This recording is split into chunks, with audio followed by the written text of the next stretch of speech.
All right, we're going to take a look at the oil slick problem here.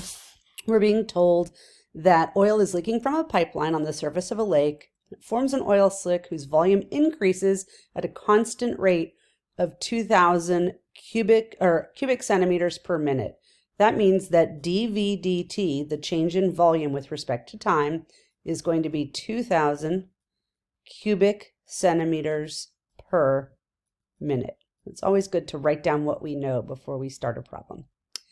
Then it says the oil slick takes the form of a right circular cylinder with its radius and height both changing with time, and they've given us the equation for the volume of a cylinder.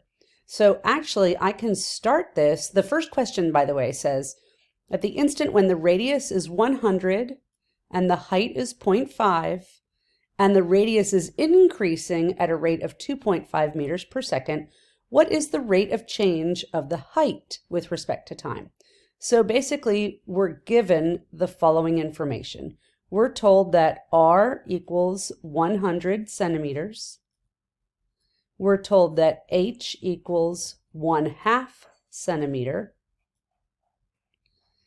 And we're told that dr dt equals 2.5 centimeters. And they want us to find dH dt. So we're going to go ahead and implicitly differentiate the given volume equation. So to do that, we are going to take volume and differentiate the left side to get dV dt. And then on the right side, we need the product rule. We're going to have pi times, and then I'll differentiate r squared first. So I have 2r, leaving the h intact, and then differentiate r with respect to time by the chain rule. That's a dr right there and a dt down below. Then add that by the product rule to pi times, this time leave r squared intact, differentiate h to just dH dt. So now we need to start plugging in what we know. We know that dV dt is given as 2,000. We know that R is given as 100. So I have 2 times 100 here. And then we're given H is 1/2. And then we know that dr dt is 2.5. Then on the next term, we have pi times r squared, and we are given that r is 100, so we have 100 squared, and then dH dt, but we have to leave dH dt as is because that's actually what we're solving for. So now what we're going to do is start multiplying out. First, we see that the 2 and the 1/2 will cancel. Then we have 2.5 times 100, which is 250 times pi. And then here, 100 squared is going to give us 10,000. So we have 10,000 pi dH dt. And of course, this equals what we were given for our dV dt, which is 2,000. So now to solve for dH dt, I'll do it over here. What I need to do is take the 2,000, subtract out the 250 pi, and then divide by 10,000 pi. And you can, 10,000, not 1,000, 10,000 pi, and you can get your dV dt, or excuse me, your dH dt, which will be in centimeters per minute. All right, part B says a recovery device arrives on the scene and begins removing oil. The rate at which the oil removed is this R of T in cubic centimeters per minute, where T is the time in minutes since the device began working.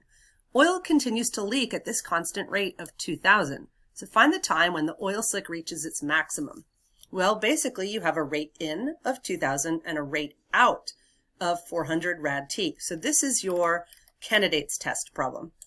What you have here is an expression for rate in, 2,000, minus rate out, which was 400 rad T.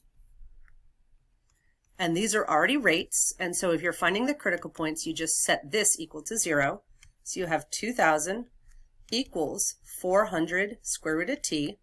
So if I divide here, I'm going to get 2,000 divided by 400 is just 5 equals the square root of t. And now I need to square both sides of the equation, so time equals 25. So that is going to be in minutes. Now, notice that nowhere on here have they given us a domain. So we don't have a starting value for time or an ending value for time. So this is the type of problem where I only have a critical point when I'm looking for the candidates test. My only candidate is the critical point. So I just have to justify that this reaches a maximum volume. So I can do a little bit of a first derivative test here. And I'm going to do the number line just for myself. Please remember that your number line does not suffice to be backup or support on the AP exam. The reader will not read your number line. So let's plug in some value like t equals 1, shall we say. So at t equals 1, I have 2,000 minus 400 equals 0, so this is positive. And then if we choose another value like t equals 100, square root of 100 is 10. 10 times 400 is 4,000. 2,000 minus 4,000 is negative.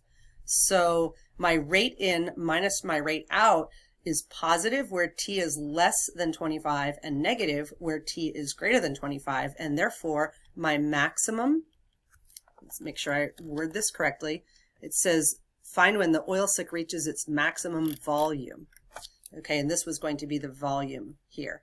Max volume at time equals 25 minutes since, and now I have to put into writing what we just did on our number line analysis. Since when t is less than 25, volume is increasing, and when t is greater than 25 minutes, volume is decreasing. So again, this number line analysis is for you. You are required to put in writing to get credit.